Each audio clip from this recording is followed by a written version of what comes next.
I was at work one day listening to the network news at the top of the hour.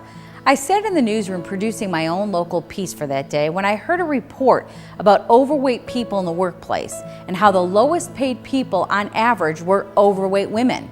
This struck an unnerving chord with me and I became angry. I already felt underpaid and underappreciated at work, and I took the report personally.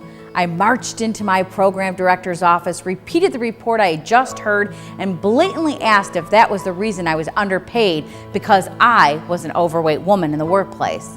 I could actually see on his face the thoughts going through his head. First he stopped from chuckling, then he looked at me a bit confused and then annoyed. Of course, he did not confirm the report to be true in my case, but it didn't matter. The truth hurts, whether we like it or not. In Corinthians, we read that love rejoices in truth. We need to know the truth and embrace it. I've struggled with my weight my entire adult life. A few years later, I heard another report on the same radio station from the same network that explained the importance of exercise, and that in many circumstances, overweight people who worked out were actually healthier than thin people who did not. That inspired me to continue exercising regardless of what the scale read. If we expect the truth from others, we need to embrace the truth. Set the bar high with yourself. Accept truth for what it is. This includes giving people the benefit of the doubt. If you're not certain that someone is telling you the truth, err on the side of accepting it as truth.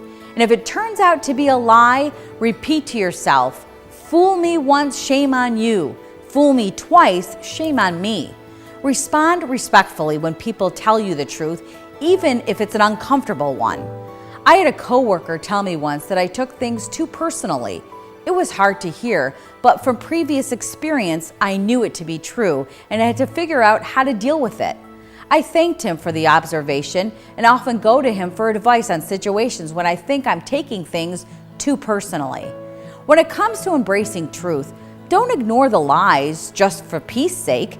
Speak truth and encourage others to do the same.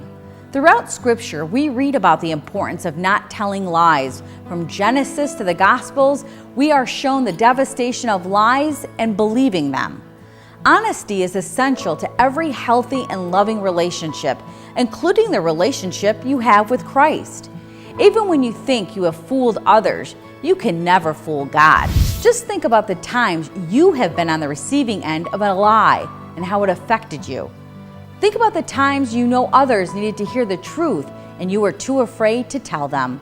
Wouldn't you want to know the truth? As tempted as we may be by the devil to utter an untruth for whatever reason, remember, lies perpetuate other lies, and Jesus rejoices only in the truth.